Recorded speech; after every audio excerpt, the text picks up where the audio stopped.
Yes, sir. Good.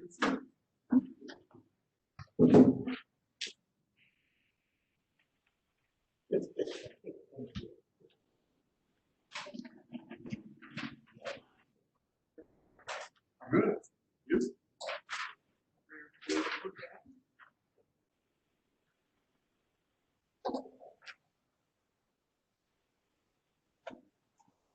Good.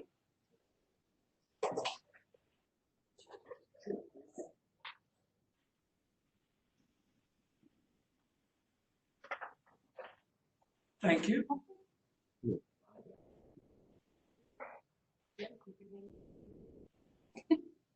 Good.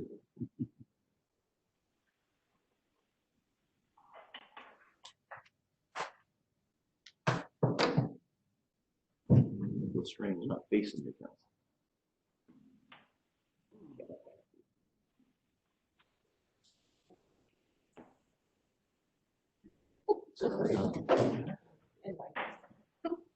Are you ready? Marcus, you ready? Yeah, that's all fired up and ready.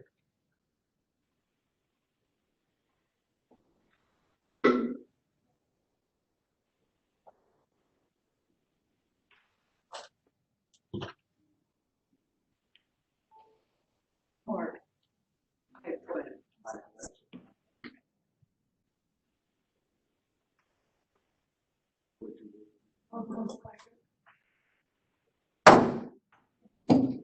Good evening and welcome to this regular session of the Grant County Council.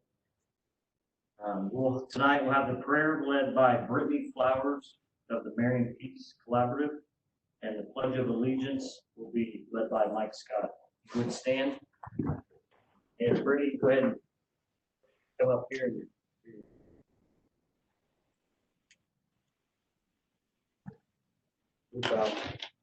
Heavenly Father, I want to appreciate everyone's support here today. I want to pray that you put your hand over this city.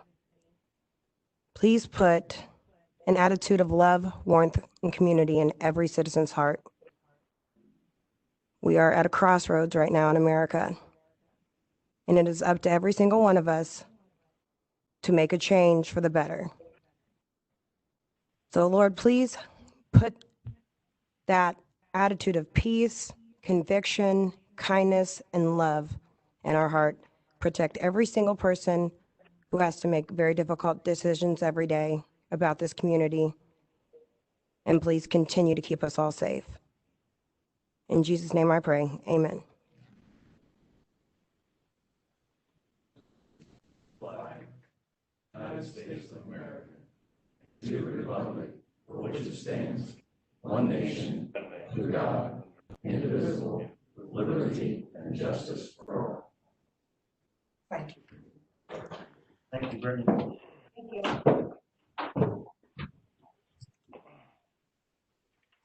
Would Mr.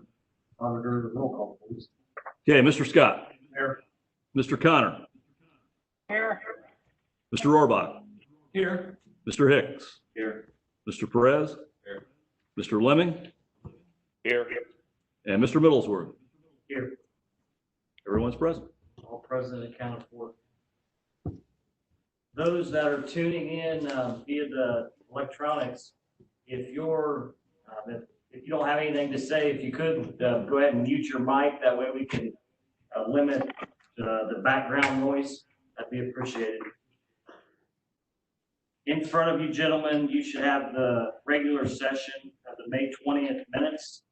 Are there any corrections that need to be made to the minutes?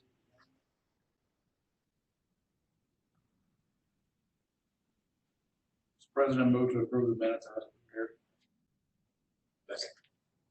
I have a motion from Mr. Scott, a second from Mr. Perez to approve the regular session May 20th minutes as presented. All those in favor signify by saying aye. Aye. Aye.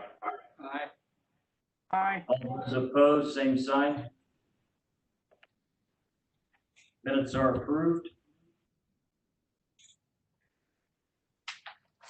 The next item is the auditor's report.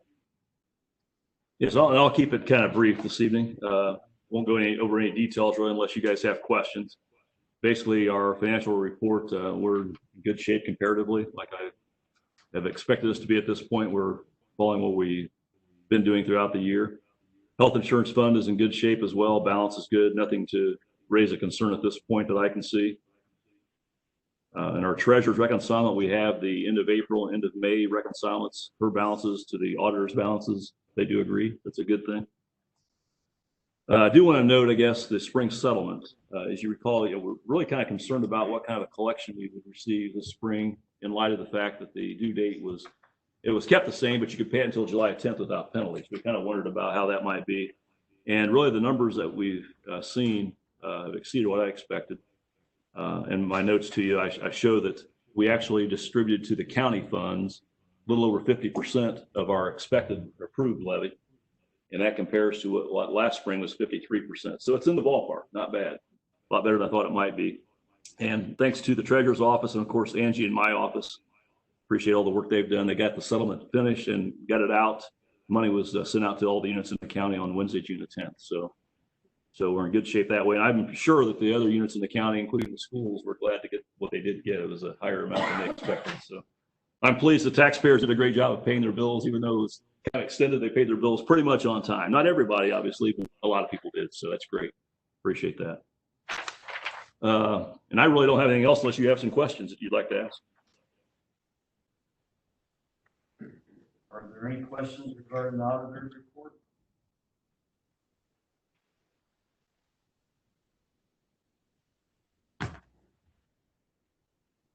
There's no further questions. Thank you, Jim. And again, I thank the taxpayers for paying the bills on time, even though they really didn't have to.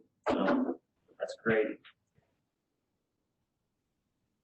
The first item under new business, county and coroner Stephenson Dorsey with an additional appropriation. General fund. Good evening, sir. I came before you before when we didn't get for the end of last year. We didn't get paperwork in time. So this first half of the year has been challenging at best. So with that, requesting additional funds to get me through the rest of the year, at least 2,000 or so that the autopsy transport budget account. So I move approval. Second. Okay. I have a motion, Mr. Hicks. I have a motion from Mr. Holbrook, a second from Mr. Hicks to approve the additional appropriations in the coroner's autopsy laboratory and transcripts account at an amount of $34,000 to cover the remaining of the year. I just want to make a note, is any of this will be reimbursed, you think? Most of them have been unusual cases, not related to COVID. The drug overdoses are on the increase, and so that's where a lot of this funding is going to the autopsies for those individuals as well as top. Okay, thank you. Is that a mandatory autopsy? If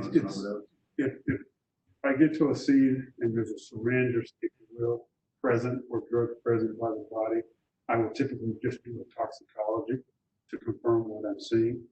Many of the times, people in the house will clean it up and leave me not an option to do an autopsy. That's where it's coming in. Not unusual that they clean up and get rid of things before they sell them. Are there any other questions regarding this request? Any recourse on our end in those situations? Certainly not. No, you know, unless we decide to go after families in some sense of a way for reimbursement. I don't know how we do that. Most of the families I deal with in overdose cases don't have the money to pay for a funeral service.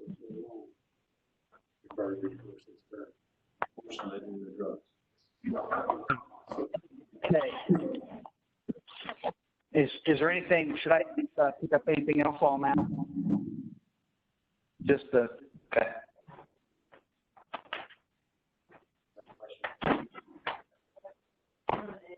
I think it's the point of this conversation. Are there any other questions?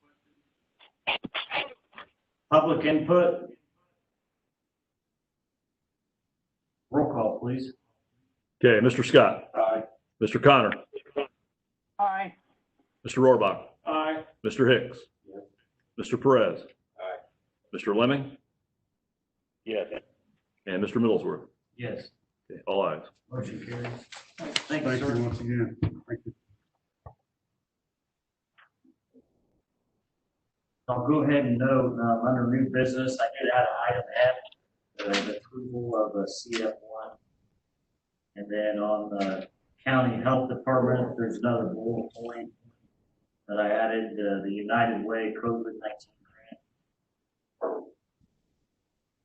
So the next item under new business, correctional services, Melissa Stephenson. Good evening. Good evening.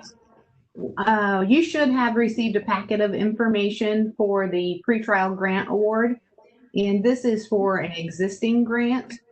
And I don't know if you have any specific questions about this award or not.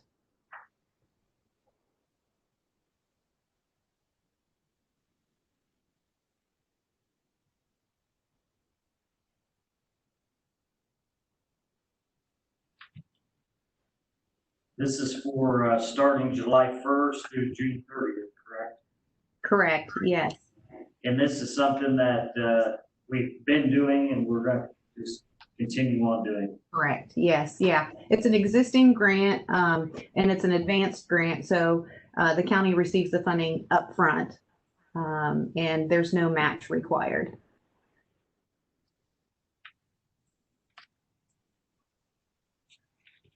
Are there any questions regarding this request?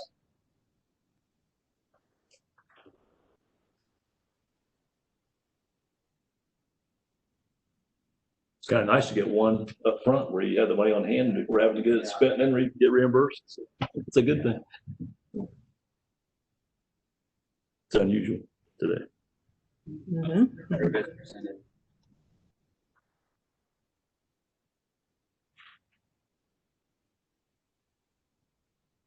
That was Mr. Perez made the motion. Okay. Yeah, is there a second?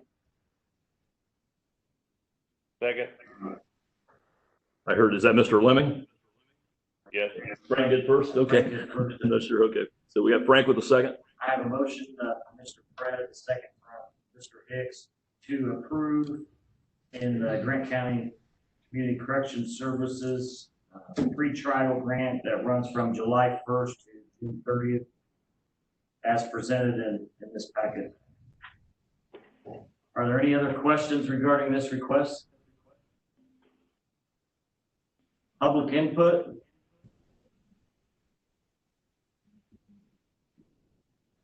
Roll call, please. Mr. Scott. Aye. Mr. Connor. Aye. Mr. Rohrbach. Aye. Mr. Hicks. Yes. Mr. Perez. Aye. Mr. Lemming. Aye. And Mr. Middlesworth. Yes. It's all ayes. Motion carries. Thank you. Thank you.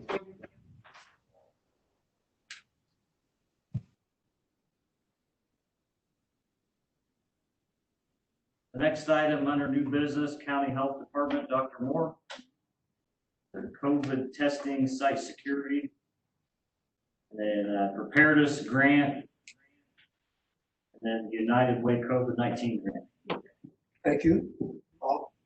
We have three things, like you said. The first one is the Optum site that the state has blessed us with in Grant County.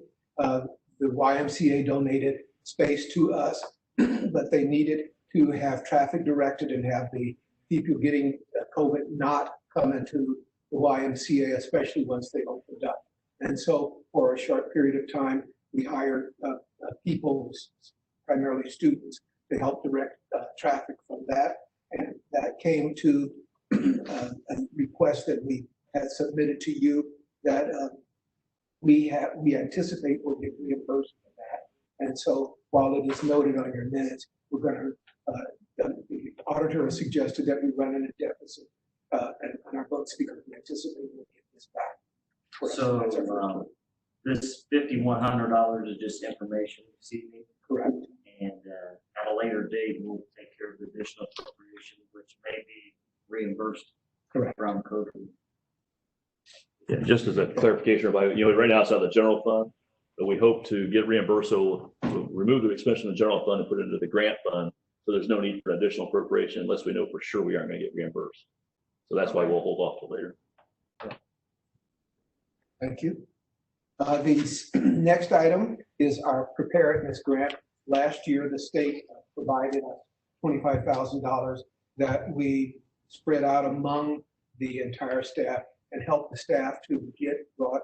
Part of their duties was to get up to speed with what preparedness is about and what is the role that each of us play. We were just playing around with it because we needed to do something for it, and then COVID hit. And it was wonderfully on time for our department to be ready to do our part to respond to this pandemic. We had lots of people doing lots of things, but difficult to get one person to take the point. And we have decided that we do need a point person for that.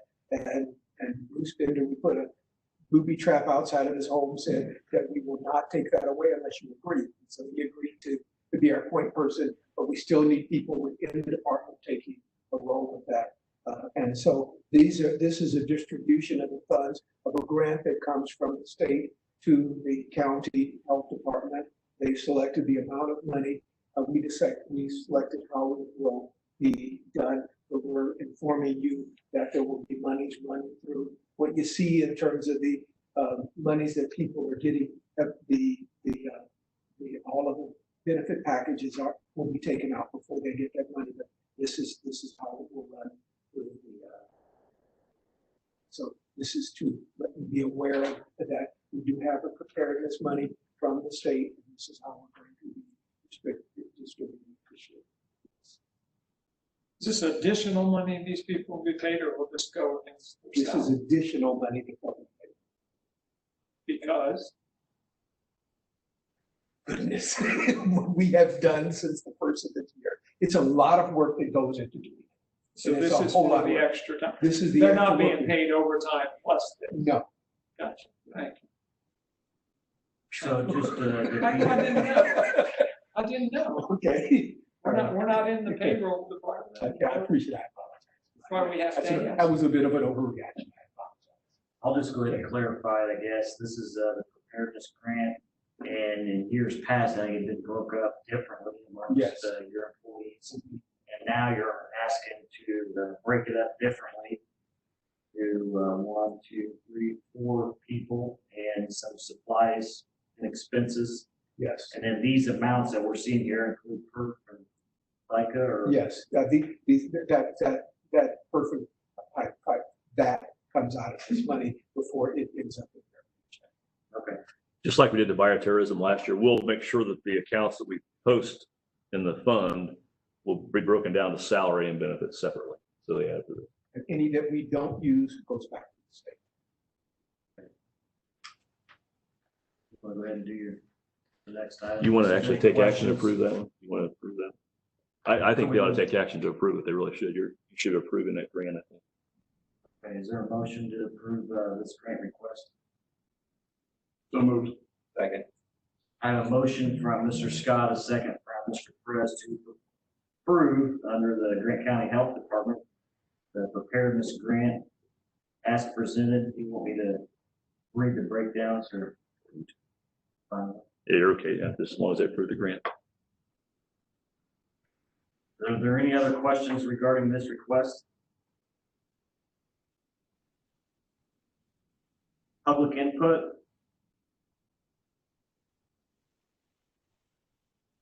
Roll call, please.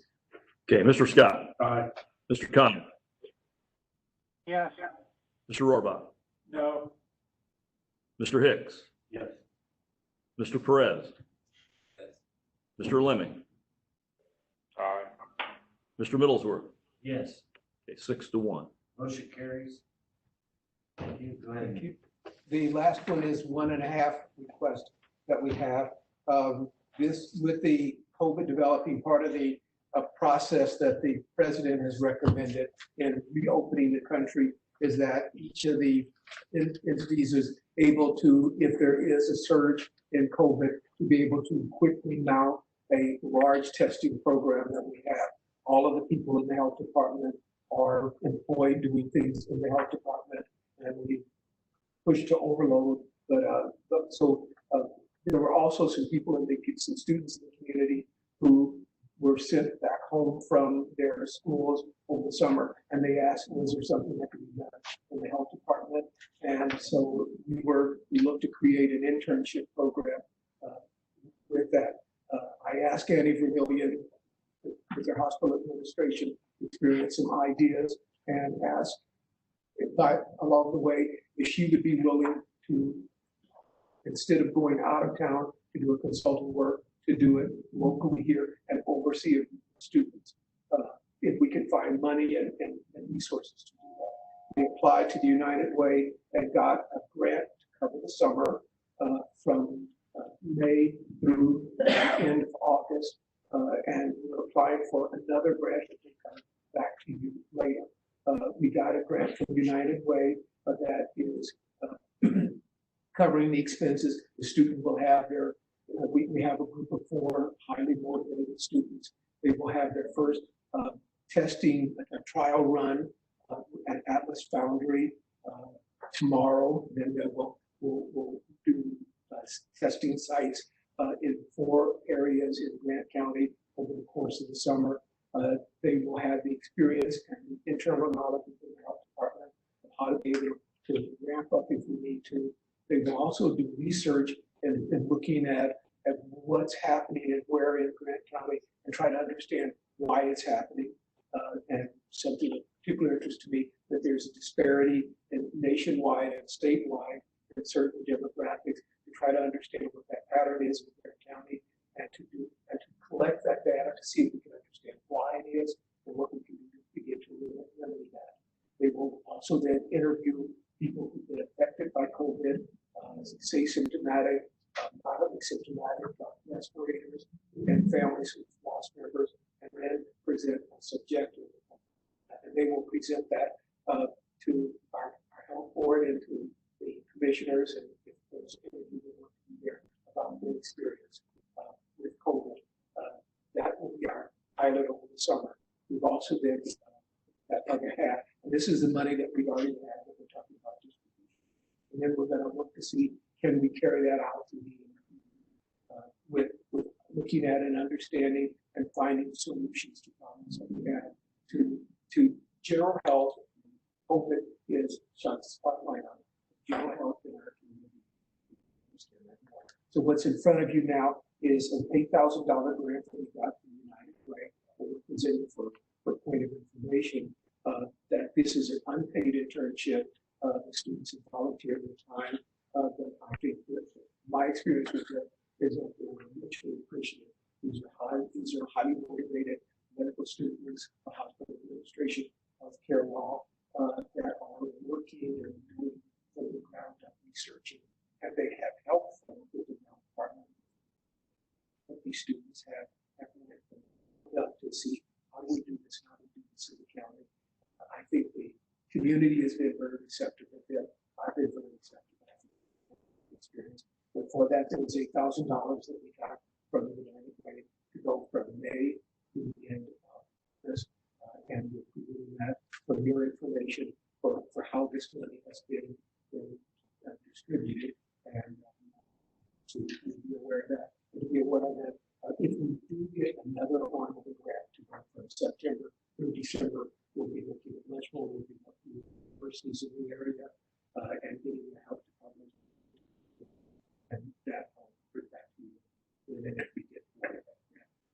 just a couple of days ago, a submission date opened up, and we've got our payroll here. Hopefully within a week or two, we will have a larger grant to do more in-depth work with it. Under the As you may know, this was not in your packet that was mailed to you. It was at your table tonight, also emailed to you from Stacy. But are there any questions regarding this grant request? I just informed the council as well. We did receive the $8,000. It's in a fund. We set up a fund number 9192 for this fund. And I know as I talk with Tara, she may be thinking, and I'd probably say it that way, that this would be informational. But I really think the council should approve this as well. It's money that's coming through our funds, and they ought to actually give approval of this as well. So I would suggest that be done with this. You can see, and I find that's acceptable. and these are actually paid people according to the budget. So you mentioned unpaid interns, but these are actually paid, I believe. And I want the council to know, as far as the wages that are shown on the budget schedule, those will include the FICA expenses as well. As long as if they're employees, that will include FICA as well. So there are that we have people, for example, the students will be running things, but the EMTs are going to be actual frontline collecting of things. People who are manning them, lunch for them.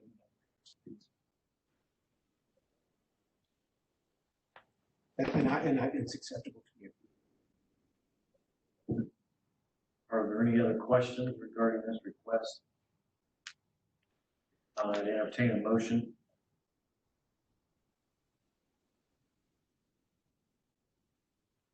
I'll just say that I'm fully in support of it, but I am actually chairman of the ERI committee for the United Way, so I abstain for conflict of interest.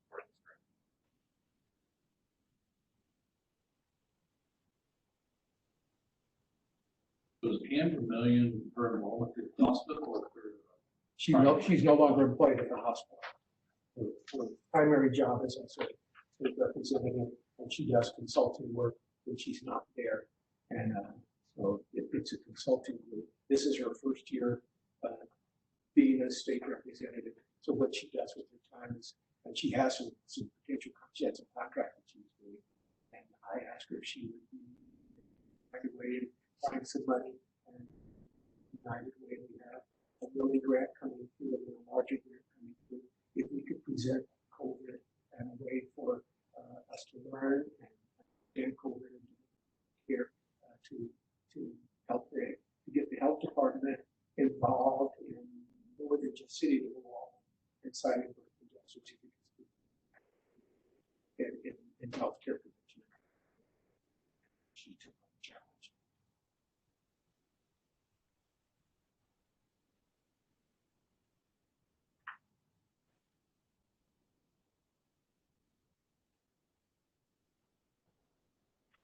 I heard Mr. Hicks, I believe.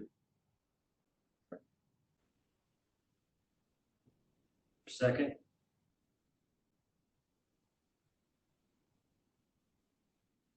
I'll second. I have a motion from Mr. Hicks, a second from Mr. Scott to approve under the Grant County Health Department United Way grant in the amount of $8,000 for community testing and research. Are there any other questions regarding this request? Public input? Roll call, please. Mr. Scott. Aye. Mr. Connor. Yes. Mr. Rohrbach. Aye. Mr. Hicks. Yes. Mr. Perez. Abstain. Okay, Mr. Lemming Aye. and Mr. Middlesworth. Yes. All ayes with one extension. Motion carries. Thank you, Dr. Moore.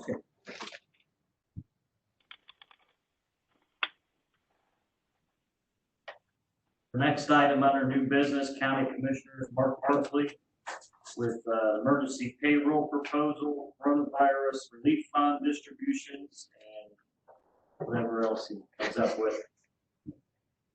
Just a note of thanks on the previous grant for the health department. We are continuing to have fluid events within the county with regard to testing, things like that. This project is really tip of the spear in the state, and what we are getting data-wise is incredible. I'm excited about what's going to be happening there. And again, this is all because of this pandemic that we have been going through the last 90+ days. With your permission, I'd like to talk about the CARES Act first, because that leads us to the concept of that, the time and a half pay, if that's all right. I believe this was given to you in a packet about the CARES Act. $300 million has come to the state of Indiana through the CARES Act, and the state has actually earmarked for each municipality and or government agency in taxing units, and Grant County is earmarked for $2.1 million for use in Corona expenses. It won't go to anything that was planned for budget-wise, but anything that is a result of this experience, we're able to utilize and tap into that $2.1 million. We're going to be going after this because it's 100% reimbursement versus the FEMA funds, which is a 70% reimbursement. We might not see that money until sometime next year. But with the money that's already been delivered to the state of Indiana, we're talking about weeks, not months or into the next year with actually being reimbursed. At the last meeting where we were talking funds, we were already up over $100,000 in expenses that we've had to put out for PPE, the personal protection equipment, the different things setting us up. Had a meeting yesterday with the Judge Spitzer, and their approved progress through the rest of this year could require more expenses, satellite type of court situations. And so they are still planning all the way through December expenses that are not a part of our annual budget. So we're going after this money. We're setting up everything we need to. And so we have at least staging for the $2.1 million that will assist us in any COVID-related expenses. That being said, we have phraseology in our handbook that says if we close the county and then require people to come in, we're supposed to pay them 1.5 times we're supposed to pay them the basically time and a half situation for bringing them in. While we started just before the state and we continue to go on, there was a 3-week period where we did shut down the building to 20+ employees and told them to stay home. We are looking at the handbook and realizing we could not pay for that. That phraseology was built for a few snow days, blizzard days, power outages or tornadoes, things like that, natural disasters. We never anticipated a pandemic situation where we would have to literally spend thousands, hundreds of thousands of dollars to keep the government going. So after discussion with Commissioner Mowry and Commissioner Burton, we've come up with 3 options on how to care for those who have worked. We've been petitioned by the courts because they had to go through the Supreme Court and say, this is how we're going to function during this time. They petitioned for that additional pay as well for their employees. And our thought process is with option C, that all county employees that reported to work during that 3-week period when we technically closed this building down would receive the equivalent of time and a half for a 3-week period. And in addition, those personnel who were a part of emergency services, public safety, our deputies, our jail staff, those who were forced to be out, including EMS personnel, would receive some type of hazard pay, at least in recognition of their service during that time for a flat rate of at least $100 a week. And we don't know what that is. We haven't really worked with the auditor's office to say what are those numbers. But we would have no concern that we would ever exhaust that $2.1 million. But this seems to be the way for us to be able to pay the time and a half. We have paid straight time during that period, but I asked department heads not to put in for the extra money until we figured out how we would even recommend paying it. So that is our concept right now, and would like your input, your direction on next steps with that concept. This time, I'll go ahead and open up questions. So what's the thought process on paying? In the policy book, the personnel handbook, we indicate that all non-exempt employees, except deputies and specific supervisors, if they are forced to come in, told they must report, even when we shut down a building, we call for the handbook calls for time and a half. And so we would have employees in this building, in the courts, probation, deputies and jailers that would qualify for that, or deputies and jailers would technically be under their contract. And I believe there is some phraseology in which if we close down certain things, they would get time and a half. So you're saying not everybody, just those who were called? Those who were coming in and actually working because we told them they had to. There were others that we told to go home and the county paid their salary anyway. And I think that was the right thing to do, to not put any economic crunch on our people because we were having to do this.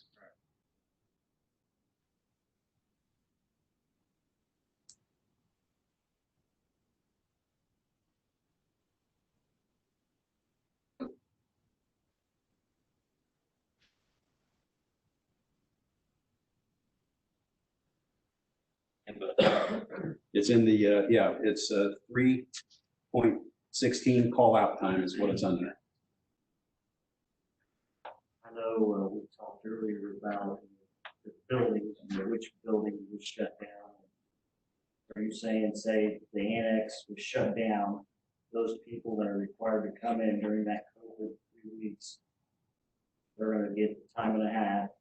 That your building was not shut down, you're saying they're going to get their $100 flat rate? No. Our recommendation would be that the courts demanded that their personnel work. Anyone that was working there during that 3-week period would qualify for the time and a half. Probation, the jailers, anyone that had to work, no matter what we did with the shutdown, in our opinion, would qualify for the time and a half. Then deputies and jailers would also receive hazard pay because they were actually interacting with potential for cross-contamination and dealing with people in the community. Another contract? That I believe they have contractually, if we shut down, there are certain requirements that they can petition. Usually when we shut down during a snowstorm or something, they get paid time and a half, I believe it is. And I think that's under contract. Go ahead, Mr. Roberts. Thank you. I understand the hazardous, and I'm certainly someone that had to face people that might have had the disease. I don't see how the courthouse comes under that. They're self-contained. No one was allowed in, only the employees themselves. They did not deal with the public in any way. Nothing in comparison to policemen or probation people, and there's some offices here that still haven't seen people appearing in their office.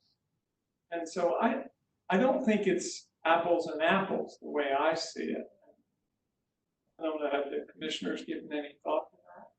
We, as I understood it, there were still items going on in the courthouse, as I understood it from Judge Spitzer, in which there were items, people were coming in for different types of court interaction. It was limited, but there was interaction. The public was still going into the courthouse during that time that we were shut down technically. And again, I don't know as far as I understand it, all of our departments are open according to what the governor's required and what the commissioners did in our slow opening process. We've been averaging 120 to 150 people this week coming into the building. But this week's a Yes. different Yes. Set of guidelines. Because we've opened up, we are requiring temperature check, making sure that they wash their But the hands. 3 weeks we're talking about, Nobody was in here, but they were still required to report to work. right, but no public interaction. That would be true. They were at work and no one else was. I didn't see the danger. I guess that's, we're paying for danger. Well, we're paying for the call out. You have to come in and work no matter what. The hazard part is, again, I think that's above and beyond the time and a half for our emergency services personnel. Yeah, the hazard part is just the deputies, the jailers, and EMS. Yeah. That's not the court. Court's There not may part of be that. probation officers that were out in the field as well. Because we'd have to make sure we're clear in the auditor's office who that Correct. encompasses, so. Yeah. But that was our plan, to get to you and wrestle with it and figure out what's best for moving ahead. In tonight's meeting, are we expecting to take action on this, or what, I guess, what's the procedure? From our office standpoint, it's up to you and the commissioners how you handle that. Whenever you decide on what you want to do, then we'll implement that. Just a matter of when you guys decide what that's going to be and when. And I'm sure we have to crunch all those numbers, figure out exactly who did and who didn't report. Again, we have to pay that up front before we get the reimbursement from the CARES Act.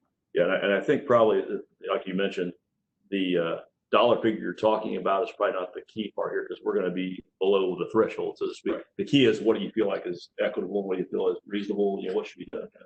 When you decide that, then obviously then we'll apply that to the people involved and pay accordingly. Are there any other questions? It's reimbursable. And it's in the handbook, so I don't know why we would follow the commissioner's.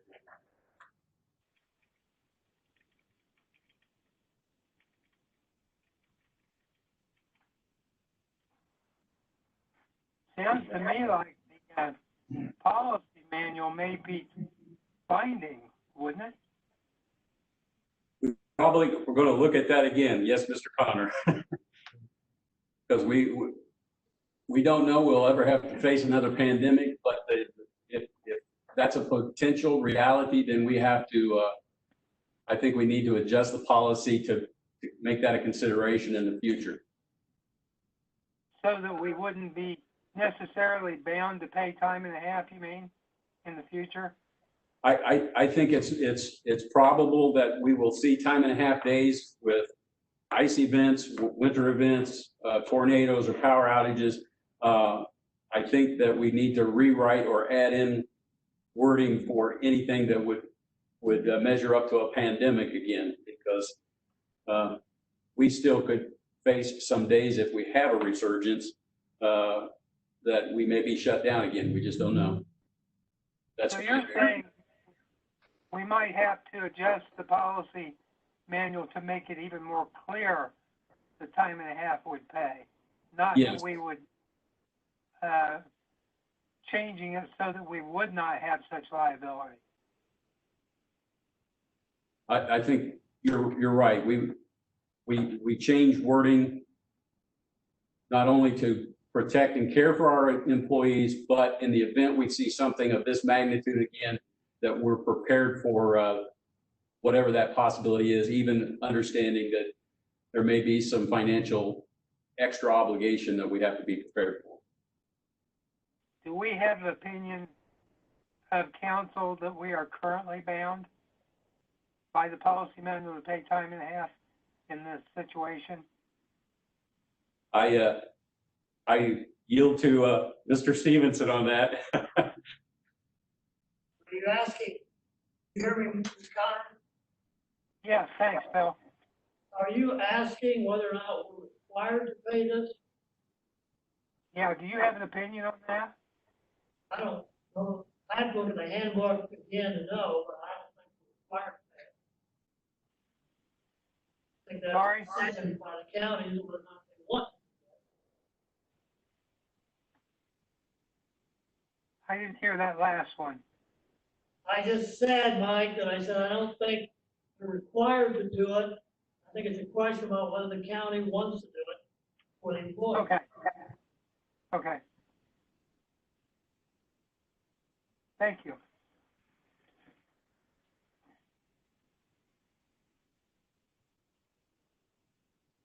You know how other government entities are handling this? There are Private multiple business, groups anybody. calling for hazard pay. There are others that are calling for, I think that's part of the reason that they've earmarked this money. In the CARES Act, there's actually a clause that says examples of unforeseen payroll expenses, including payroll for public safety, public health, healthcare, human services, similar employees whose services are substantially dedicated to keeping the government going. I think that whoever in Washington said that they're going to need more money to keep this going, and so we believe that it's just the right thing to do for our employees. So was the courthouse technically closed? They did not close. We had documentation that said that they were not under. They used separation of offer. Yeah, and so they Couldn't get in there. You went into the Supreme Court. They've approved their plan, and they kept their offices running as well. But the public couldn't go in. So it was closed, in my opinion. I don't know. You say it's not? It wasn't? They were there working, and people did come over. They did have court going on. It was just limited access. So technically that will not be a call-out time. I'm not going to, it's tomatoes, and I'm going to yield to you folks on what you decide. This is what we think we ought to do. When does this request have to be submitted by? CARES Act goes all the way through December. We hope that we will have most of our understanding of expenses done within the next couple of months at the latest. God forbid that we have to go through any more weeks of any type of a shutdown. But we have the next 6 months technically to process our request. But these are tax dollars as opposed to what Dr. Moore was asking was a United Way fund, private dollars. Correct. These are tax dollars coming back to us from Washington through Indianapolis.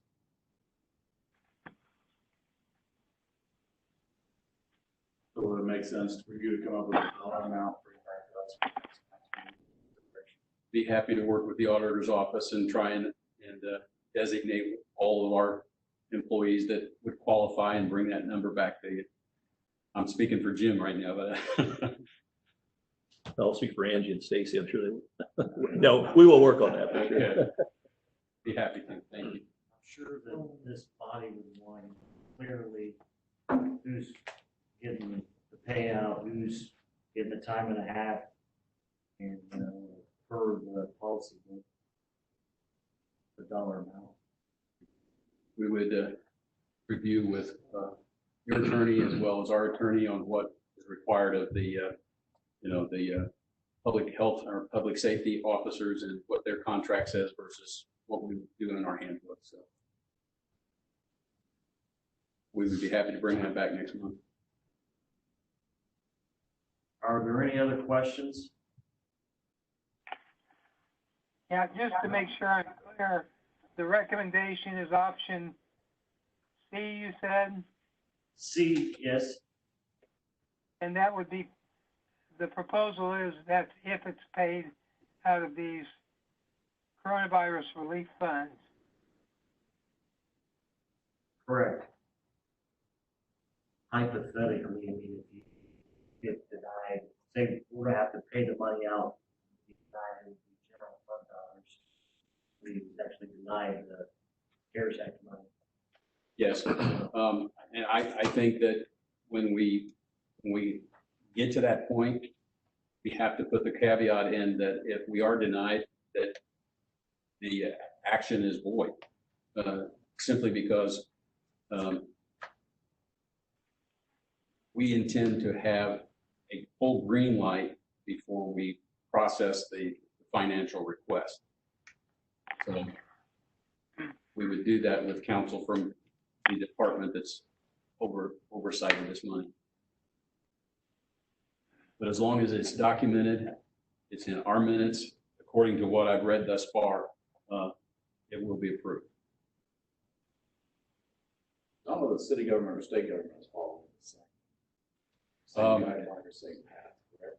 Actually, I've at least been in a discussion with city government officials, and they are looking at this to do some remuneration for their public safety as well, and some others that were called out. You know, state standpoint. I do not know what the state level is doing, but they've given us this criteria, and as long as we meet it, they're saying it's, yes, yes.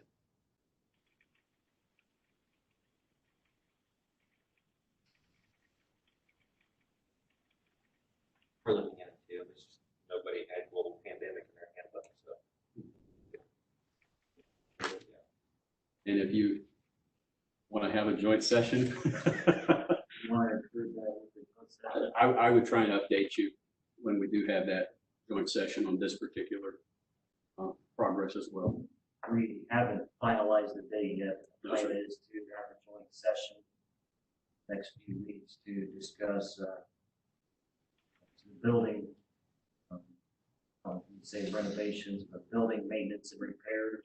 Yes, items on D home, items on phase 2 for the central dispatch, different maintenance items for multiple buildings.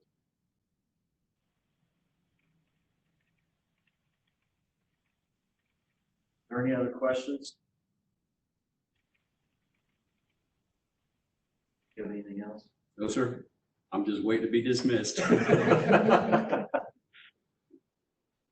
Okay, Mr. Bardsley, you're fired. Thank you. Oh, I'm sorry. I thought you meant fired, not dismissed. Oh, all right. Thank you, Mr. Burton. Next item under new business, County Auditor Jim McWhirt, some additional appropriations for Central Dispatch Operation Fund.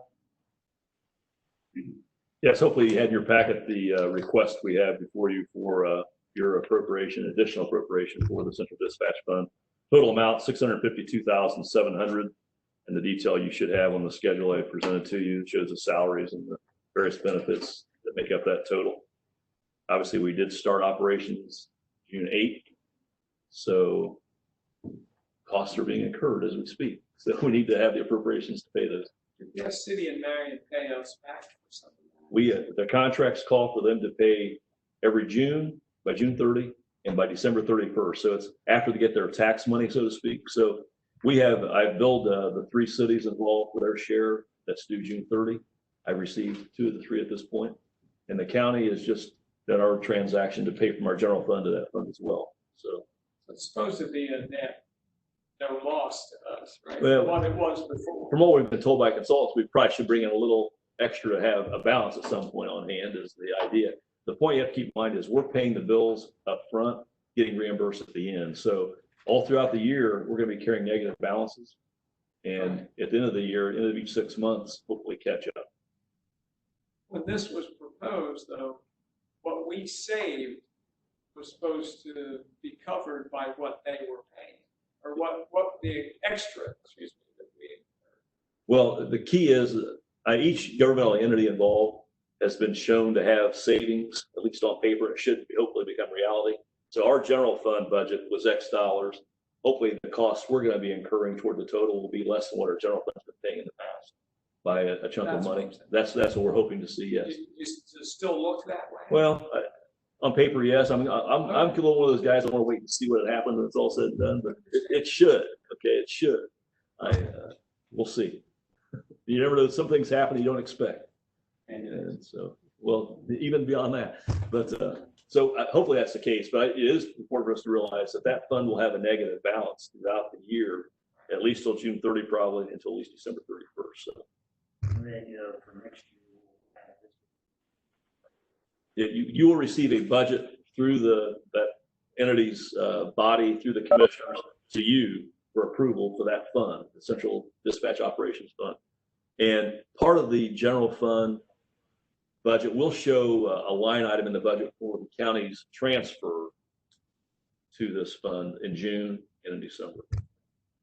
Okay, so really you should see the sheriff department budget reduced for what the dispatcher's pay was. You should see the portions where FICA and PERF and so forth for the dispatcher's share should be reduced in general fund, and it'll become a central dispatch operations fund. But we also will see a whatever the county's portion of those costs will be still in the general fund. There should be a net reduction in the general fund. That's what we're hoping for.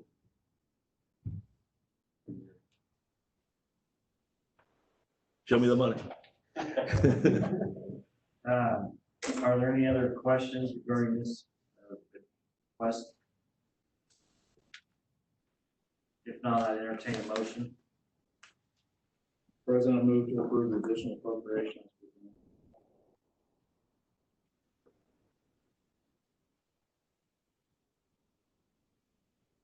I have a motion from Mr. Scott, a second from Mr. Hicks to approve under the Central Dispatch Operations Fund 922, total of $652,700. Are there any other questions? Public input? Roll call. Mr. Scott. Aye. Mr. Connor.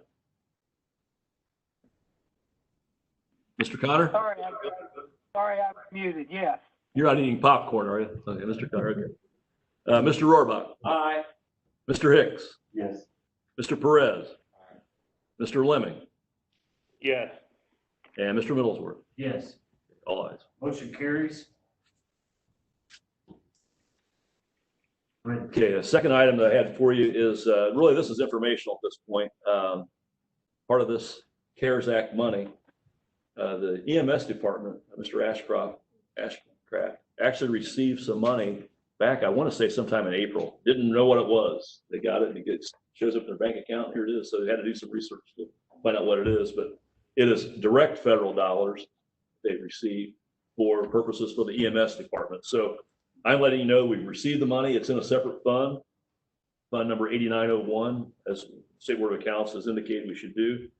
And most likely there are expenses that EMS department has incurred that have been paid out of the general fund that will be used, that this money will be used to reimburse. So, but at this point, we don't have a budget, don't have the exact expenses and so forth. So at some point, I'm hoping that Dwayne will come before you and show you what that is. And you can actually approve what he's got. But right now, I'm just letting you know we do have that money. And hopefully we'll know at some point here in the near future how it's going to be utilized to help us offset general fund expenses. Yeah. Yeah, may I? Go ahead. Oh, Dwayne's here. Yeah. There he is. All right. With federal money like that was totally different. It blindsided. It $22,700 shows up. Yeah, 22,485 is the amount. Right. 22,485. However, what we did find out, it is a bookkeeping nightmare. In fact, I don't even know if we discussed this with work. To accept that money, which obviously, yeah, they extended it 45 days. If any of our runs were COVID related or suspected to be COVID related, and this all came about because they took how much Medicare we billed last year and set a percentage. That's why we get that amount. However, anyone in which the run was either COVID positive or suspected to be, we collect from Medicare. However, we cannot, we have to write off the copay, and that copay then comes out of that fund. Plus, if they have no insurance, we can't help. That amount has to also come out of it. So, yes, we've had additional expenses, which we were aware that we've paid for, that will allow them, or they'll maybe shuffle it from one, that fund Mr. McWhirt has there to the other fund. However, the nightmare that we're working on now is determining whether that run was a COVID run, was it suspected of being COVID, and how much we credit in order to keep the 22. Thank goodness I got Dawn doing it. Yeah, obviously, like I said, we'll be relying on their review of what this is so that they can, I'll say, utilize those funds in the way that's required by the federal government. Right. And, so there are strings attached that you find out down in the a little bit later, but yeah, it's totally different than those other funds. It just shows up. And if this is direct in advance instead of reimbursement. So, yeah, I appreciate Mr. McWhirt. And Dawn's going to have, it's tedious, but we got started, so. But when you're ready to do that, we'll inform the council as to what that total is and how that's. Okay. I'm sure you'll be, I'm sure, Ms. Angie here. Are there any other questions? Thank you. Thank you, Dwayne. Is that all you have, Mr. McWhirt? That's all I have, yes. Thank you. Okay, moving on under new business, item F. There's an approval of the CF1 for the Dunham's distribution. I should say Dunham's Athleisure Corporation. And this is something that we've done for a few years now. Yeah, I was asking Lois about that. They have a 10-year abatement, and it's 100% abatement all 10 years, which is kind of surprising. But this is for year 6 of the 10, if you approve that. So year 6 of 10. I guess if any of the members want to see this, they can. We've already obligated. yeah, I mean, well, yeah. You can if you don't feel like they've complied with what their requirements are. You can deny it, but at this point, I know we normally just get on the employee numbers, I guess. Still has a comment on that one? Well, you can't, you have to do. Investigate. You have to give a notice, then they're phased to you, and then. All right, I was too simple with my comment, but I mean, you don't have to automatically approve it, though. That's what I should have said. But again, sustain it. They have a right to appeal it before. The only way you can sustain that denial is if they somehow haven't met the requirements. They haven't hired the people that are going to have to. If you see, look, you look at the employee number on there, it is less than they showed on the SB1 to begin with by like 49 people, I think, or something. It says estimated on SB1, 252 employees, actual 388. Number of employees retained 252, actual 252. And then number of additional employees 135 on SB1, actual 86. So 86 to 1. Yeah, they got less than they showed on the original. But whether that's something you want to question, I guess, is. I still think it also doesn't say no. You don't have to just flat out cut.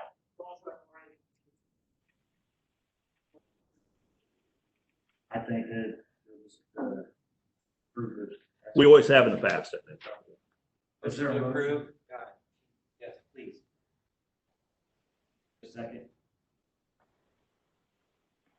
Second. I have a motion from Mr. Perez, a second from Mr. Scott to approve the CF1 Dunham's Leisure Corporation. Are there any other questions? Public input? Roll call. Mr. Scott. Aye. Mr. Connor. Yes. Mr. Rohrbach. Aye. Mr. Hicks. Yes. Mr. Perez. Aye. Mr. Lemming. Aye. Mr. Middlesworth. Yes. All ayes. Motion carries.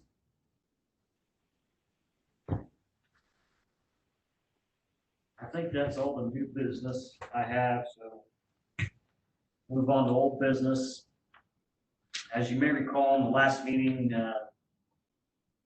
typically in July, we have the local option income tax public hearing. I reached out, to see if you had any scenarios you'd like Darren Bates to present for the July meeting. And again, I'm just going to go ahead and ask if there's any scenarios you'd like Darren to present. If not, I'm thinking that we'll just go ahead and not have that public hearing in July. It's only required every 2 years. It's typically, we've been doing this every year. I really don't see us changing anything. So my personal recommendation would be to skip this year, to review it next year. But again, if there's any scenarios that you want to hear Darren present, I'd be more than welcome to entertain them.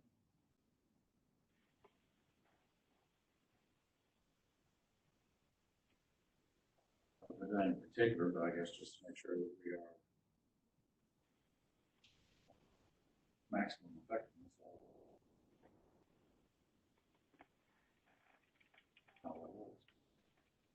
That's it. Or we're happy with what we're doing.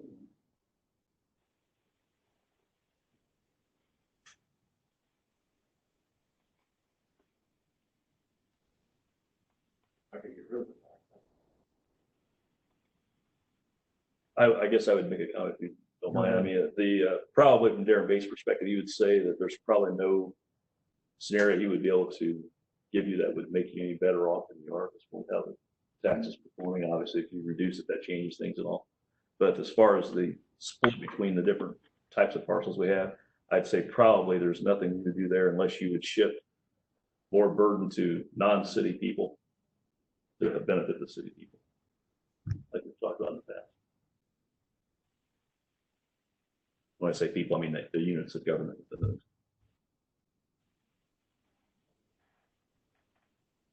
We talked about that in the past. We have talked about that. Why? Talked about why we done. We've gone through scenarios. Hey, is there any way we can split the income tax dollars in a better way to improve what we're getting? And basically, there really is no scenario that we have that would. The majority of county taxpayers live in. The argument has been in the past, do you have people that don't live in a town pay for the towns kind of thing is what it boils down to. And we haven't made that switch. There's two, I think, Darren's talking about exemptions, different types of exemptions. And, easing up on some of them to better suit. Yeah, I'm like you, Jim. I really don't see us changing anything unless she's going to say to reduce something. I don't see us increasing any. So I think, personally, I think we just review it for the next year.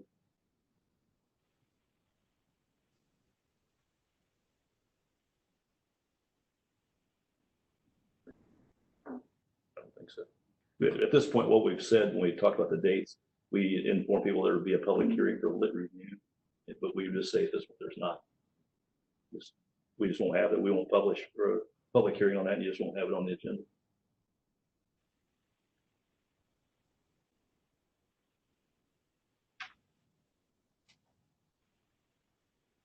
Okay, moving on. Are there any committee reports or resolutions, communications?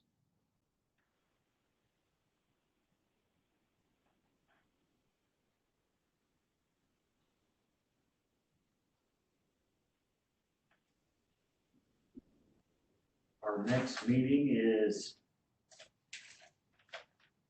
July 15th. July the 15th.